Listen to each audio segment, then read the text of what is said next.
നമസ്കാരം. മലയാളി വാർത്ത ഇൻസൈഡിലേക്ക് സ്വാഗതം. അന്വേഷിക്കാൻ അറിയുന്നവർ അന്വേഷിച്ചിറങ്ങിയപ്പോൾ തെളിവുമുണ്ട്, സാക്ഷികളുമുണ്ട്, മൊഴികളുമുണ്ട്. പറഞ്ഞു വരുന്നത് നവകേരള യാത്രക്കിടെ യൂത്ത് കോൺഗ്രസ് KSU പ്രവർത്തകരെ തല്ലിച്ചതച്ച മുൻ മുഖ്യമന്ത്രി പിണറായി വിജയന്റെ സുരക്ഷാ ഉദ്യോഗസ്ഥരെ കുറിച്ചാണ്. ഇതൊരു രക്ഷാപ്രവർത്തനമായിരുന്നു എന്ന് പറഞ്ഞുകൊണ്ട് പിണറായി വിജയൻ പരസ്യമായി പുച്ഛിച്ച് അതിനെ തള്ളിയതാണ്. പക്ഷെ അങ്ങനെയല്ല കാര്യങ്ങൾ. UDF സർക്കാർ അധികാരത്തിലേറി കൃത്യമായിട്ട് അന്വേഷിക്കാനായിട്ട് അന്വേഷണ സംഘത്തെ ഏൽപ്പിച്ചപ്പോൾ ഇപ്പോൾ സാക്ഷികളും വരുന്നുണ്ട്, മൊഴികളും വരുന്നുണ്ട്, വളരെ ഗുരുതരമായിട്ടുള്ള ആരോപണങ്ങളും ഇപ്പോൾ ഉന്നയിച്ചുകൊണ്ട് വരുന്നുണ്ട്. നവകേരള യാത്രക്കിടെ യൂത്ത് കോൺഗ്രസ് KSU പ്രവർത്തകരെ ക്രൂരമായി മർദ്ദിച്ച കേസിലാണ് ഇപ്പോൾ മുൻ മുഖ്യമന്ത്രി പിണറായി വിജയന്റെ സുരക്ഷാ സംഘത്തിന്റെ വാദങ്ങളുടെ മുനയൊടിച്ച് ഒരു KSRTC ബസ് ഡ്രൈവറുടെ നിർണായക മൊഴി വരുന്നത്. അന്ന് മുഖ്യമന്ത്രിയും മന്ത്രിമാരും സഞ്ചരിച്ച VIP ബസ്സിന് നേരെ യാതൊരുവിധ ആക്രമണവും ഉണ്ടായിട്ടില്ലെന്നാണ് അന്ന് ആ ബസ് ഓടിച്ചിരുന്ന ഡ്രൈവർ അഭിലാഷ് ഇപ്പോൾ പ്രത്യേക അന്വേഷണ സംഘത്തിന് മൊഴി നൽകിയിരിക്കുന്നത്. ഇതോടെ അക്രമത്തെ രക്ഷാപ്രവർത്തനം എന്ന് വിശേഷിപ്പിച്ച അണികളെയും ഗൺമാനെയും ന്യായീകരിച്ച് മുൻ ഭരണകൂടവും മുഖ്യമന്ത്രിയുടെ വിശ്വസ്തരും നിയമത്തിന് മുന്നിൽ പൂർണ്ണമായി പെടാനിരിക്കുകയാണ്. 2023 നവംബർ ഡിസംബർ മാസങ്ങളിൽ നടന്ന നവകേരള സദസ്സിനിടെ ഡിസംബർ 15-നാണ് ആലപ്പുഴ ജനറൽ ആശുപത്രി ജംഗ്ഷനിൽ വെച്ച് വൻ വിവാദമായ മർദ്ദനം അരങ്ങേറിയത്. പ്രത്യേക രൂപകൽപ്പന ചെയ്ത ബസ്സിലാണ് മുഖ്യമന്ത്രിയും മന്ത്രിമാരും സഞ്ചരിച്ചിരുന്നത്. ബസ്സിന് സമീപം കരിങ്കൊടി കാട്ടി പ്രതിഷേധിച്ച KSU ജില്ലാ president AD Thomas, youth Congress സംസ്ഥാന സെക്രട്ടറി അജയ് ജുവൽ കുര്യാക്കോസ് എന്നിവരെ മുഖ്യമന്ത്രിയുടെ ഗൺമാൻ അനിൽകുമാറും സുരക്ഷാ സംഘവും ബസ്സിൽ നിന്നിറങ്ങി തല്ലിച്ചതയ്ക്കുകയായിരുന്നു. ബസ്സിന് നേരെ കല്ലും വടിയും എറിഞ്ഞപ്പോൾ മുഖ്യമന്ത്രിയെ രക്ഷിക്കാൻ ഇടപെട്ടതായിരുന്നു എന്നാണ് പ്രതികളുടെ വാദം. എന്നാൽ ബസ്സിന് യാതൊരു കേടുപാടും സംഭവിച്ചിട്ടില്ലെന്നാണ് KSRTC മെക്കാനിക്കൽ എഞ്ചിനീയറും മൊഴി നൽകിയതോടെ പ്രതികളുടെ ഈ പ്രതിരോധം പൂർണ്ണമായി തകർന്നിരിക്കുന്നത്.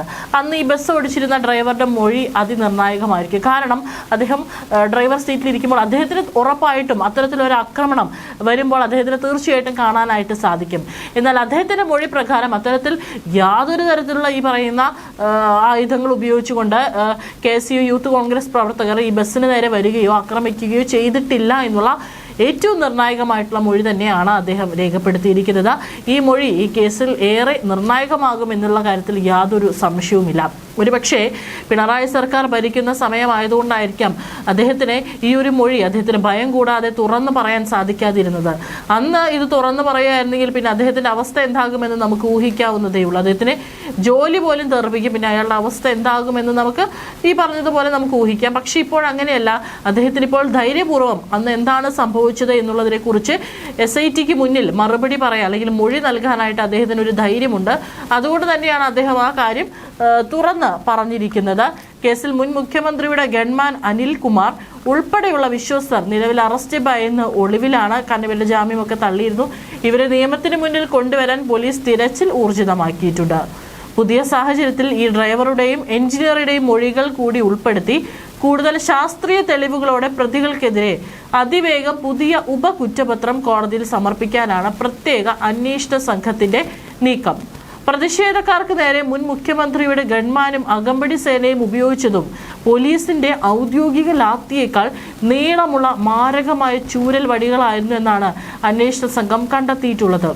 സാധാരണയായി സുരക്ഷാ ഡ്യൂട്ടിയിൽ ഉപയോഗിക്കാത്ത ഇത്തരം വടികൾ എവിടെ നിന്നാണ് സുരക്ഷാ ഉദ്യോഗസ്ഥർക്ക് ലഭിച്ചതെന്ന കാര്യം ദുരൂഹമാണ്. കാരണം നമുക്കറിയാം, സാധാരണ ലാത്തി ചാർജൊക്കെ ഉണ്ടാകുമ്പോൾ പോലീസിന്റെ കയ്യിൽ ഒരു വടി ഉണ്ടാകും. പക്ഷേ അന്ന് നവകേരള ബസ് യാത്ര പോകുന്ന സമയത്ത് മുഖ്യമന്ത്രിക്ക് അകമ്പടി സേവിച്ചിരുന്ന ഈ സുരക്ഷാ ഉദ്യോഗസ്ഥരുടെ കയ്യിൽ ഉണ്ടായിരുന്നത് അതിനേക്കാൾ മാരകമായിട്ടുള്ള ഈ ഒരു ചൂരൽ വടികളായിരുന്നു. അത് എവിടെ നിന്ന് ലഭിച്ചു, അത് മനഃപൂർവ്വം തന്നെ പുറത്തു നിന്ന് ഇറക്കിയതാണോ തുടങ്ങിയിട്ടുള്ള കാര്യങ്ങളൊക്കെ തന്നെ ഇനി ഉത്തരം കണ്ടെത്തേണ്ടിയിരിക്കുന്നു.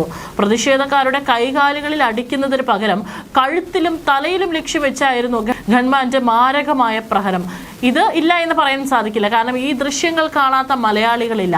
ഇപ്പോഴും നമുക്ക് പല യൂട്യൂബ് ചാനലിലാണെങ്കിലും ഒക്കെ അത് സെർച്ച് ചെയ്ത് നോക്കിക്കഴിഞ്ഞാൽ അത് കാണാൻ സാധിക്കുന്നതാണ്. കാരണം ഈ കൈകളിലോ കാലുകളിലോ അടിക്കുന്നതിന് പകരം അവരുടെ മുഖത്തും അവരുടെ തലയിലും കഴുത്തിലും അരയ്ക്ക് മുകളിലോട്ടുള്ള ഭാഗങ്ങൾ കൂടുതൽ അടിക്കുന്നതിനായിരുന്നു ഏറ്റവും കൂടുതൽ ഈ പറയുന്ന പോലീസ് അല്ലെങ്കിൽ ഈ പറയുന്ന സുരക്ഷാ ഉദ്യോഗസ്ഥർ താല്പര്യം കാണിച്ചിരുന്നത്.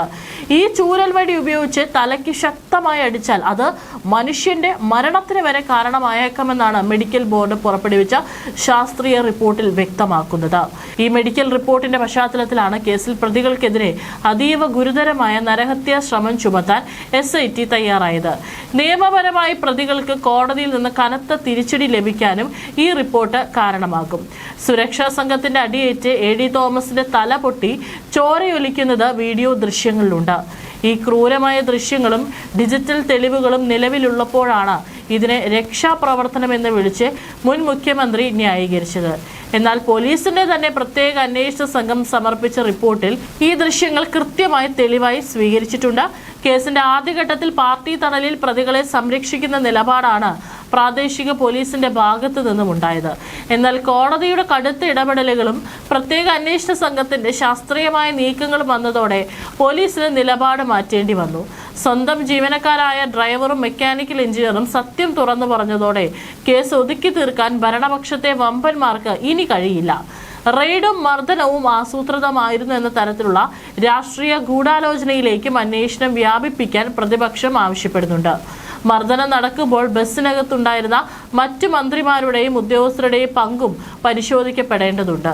മുൻ സർക്കാരിന്റെ കാലത്ത് ആഭ്യന്തര വകുപ്പ് നേരിട്ട് സംരക്ഷിച്ച പ്രതികളാണ് ഇപ്പോൾ നിയമത്തിന് മുന്നിൽ പൂർണ്ണമായി നിസ്സഹരായിരിക്കുന്നത്. അതായത് അന്ന് പല തെളിവുകളും കണ്ടില്ലായിരുന്നു, അല്ലെങ്കിൽ കിട്ടിയില്ലായിരുന്നു, അങ്ങനെ പറയാൻ സാധിക്കില്ല. അല്ലെങ്കിൽ അത്തരത്തിലുള്ള തെളിവുകൾക്ക് നേരെ കണ്ണടച്ചു. പക്ഷെ ഇന്ന് അതല്ല സ്ഥിതി. ഇന്ന് കൃത്യമായിട്ടുള്ള അന്വേഷണമാണ് SIT നടത്തിക്കൊണ്ടിരിക്കുന്നത്.